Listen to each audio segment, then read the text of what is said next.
reframe here. What is agency? Agency is your capacity for independent judgment. Agency is our own sense of self. Agency is our sense that, yes, we can control and shape this future for ourselves. It's not happening to us. We have an active role in this evolving ecosystem. And identity is a little bit subtler, but that is that stable sense of who we are as individuals, who we are as people. So much of this unraveling has to do with the fact that our sense of self has been so inextricably linked with what we do for a living. And as facets of AI come for and substitute many aspects of what it is that we do, then how do we define our sense of self moving into this future? And we talk all the time, too, about humans in the loop, and humans in the loop is great. But in a world of A plus I, where it is not about knowledge, but it is about wisdom, what happens when humans are the loop, when humans in and of themselves become the loop, and everything else orbits around it, where it's the elevation of your capacities, the elevation of all of your intrinsic qualities, your instincts, your intuition, your strategic intent, all of that then serves as the core. And most incredible parts of AI is that it will free us up from 200 plus years of industrialized optimization, right? And maybe we have to also go back to antiquity pilling.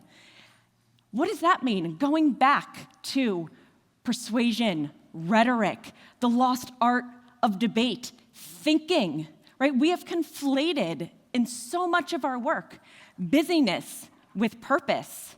But what if the act of thinking itself is our biggest differentiator?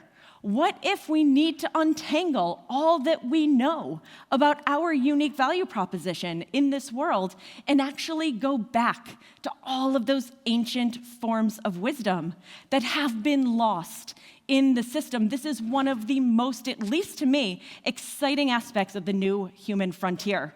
So when we look at agency, so much of this is about your ability to think for yourself. And that is why I say this time is different. This time is unique because this is one of the first times that the technology is affecting us on a visceral and intrinsic level.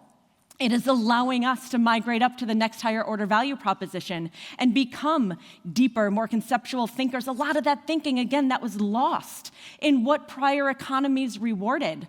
But just like when we go to the gym and we want to strength train our muscles, we also have to keep working on our thinking muscles.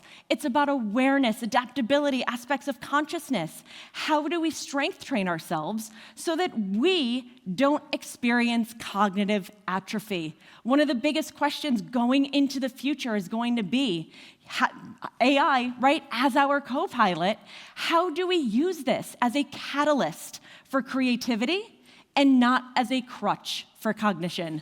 So again, when you think of physical atrophy, they say today, right, sitting is the new smoking. Get up, move your muscles, get your body moving.